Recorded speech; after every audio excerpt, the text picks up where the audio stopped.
I kind of trying to address this in my latest blog post on the coronababble.com, my 3-stage detox plan for COVID propaganda. And some of it's common sense, some of it's perhaps a little bit more involved. Stage 1, make sure people have an alternative narrative. Yeah, that's not sufficient to get people out of this, but I think it's necessary. So I would encourage people to read, if they haven't already, a whole range of alternative, non-dominant narrative kind of perspectives. Your Carl Hennigans of this world, and David Katz did a really good one as well back in April 2020. So that's the first. Just get a different narrative that you can access if need be. Second, unplug from the media, because if you're just watching BBC, ITV, Sky News all day, you're not going to get out of this. There's just constant propaganda that's pumped through these mainstream channels. Tune into GB News or Talk Radio, or even better, go for a walk in nature. A bit of mindfulness, stay in the moment, as well as learning to spot the nudges as well. These covert psychological strategies that have been inflicted upon us all the time. Get used to being able to be aware of those. I have a weekly campaign on Twitter at the moment, the Nudge of the Week competition, just getting people to think about what they've heard and what impact it's likely to have. But then the third stage, and the big one really, is to overcome any kind of apprehension and fear. Any psychologist knows that we've got to stop avoiding what we fear. So we've got to get back into normality, maybe gradually, but we've got to expose ourselves to normal life again. And that will involve, gradually getting back into contact with other human beings. If you used to handshake, if you used to hug, you can get involved, because you'll never draw the conclusion that it's safe enough unless we start to do that. And just one last point on that, one key thing is to do that without a mask. Because a mask, as we know at a common sense level, screams at you that danger is all around and perpetuates fear. Absolutely. So it's that theatre really, isn't it? Fear, isn't it? It is, yes. But at a more subtle level, any good cognitive behavioural psychologist will know that it acts as a safety behaviour.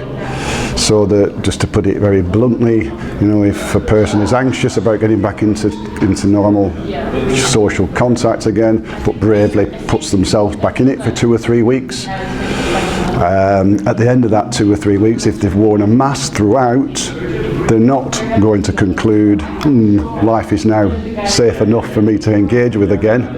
What they're going to think is, just got away with it this time. It's a near miss. If it wasn't for the mask, who knows what might have happened. So it'd be a classic safety behaviour which would just keep the fear going. And that's to some extent why I think people reacted so significantly to the G7 summit.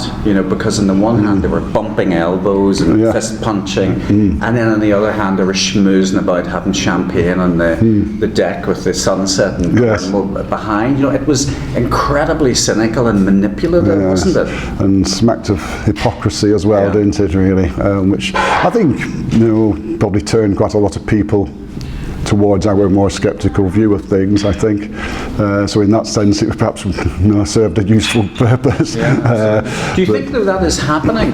I know Monday is supposedly, pseudo-freedom day, but do you think that genuinely the government is going to open up and is going to take a different position because of public pressure and the protests and all of that, or is it going to be back to lockdown in September again when the cases inevitably I don't wish to sound pessimistic, but I'd be very surprised if we're not back in lockdown again come autumn, listening to some of the shouts, quite hysterical shouts from some quarters with the scientists. Carol Sikora was quite optimistic, and he felt that given the fact that the backlog of cancer cases and so on are beginning to get cleared. Well, I hope he's right.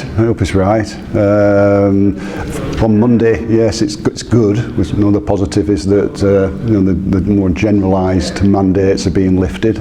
That's okay. I hope that will encourage at least some people to start to mix again and ditch the mask, etc. Keep coming back to mask. I think mask is the most insidious of all the restrictions.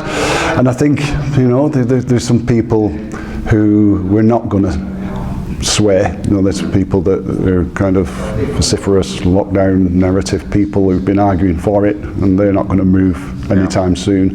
But I think between them and the more sceptical group like here today, I think there are other groups that have ambivalence that potentially could be encouraged to rejoin humanity again. You know, I think there's some, as far as masks are concerned, I think there's a group that we might call the hassle avoiders. I think my son comes into this one, who's, you know, perhaps wore a mask because he don't want to be challenged and get the, doesn't really believe in it, but you know. But there's a kind of mental barrier to it because you don't want confrontation. Exactly, yeah. And there's another group, I think, which are the fearful. And I was just talking to a lady over there, sitting outside a pub last Thursday in the sunshine with my wife.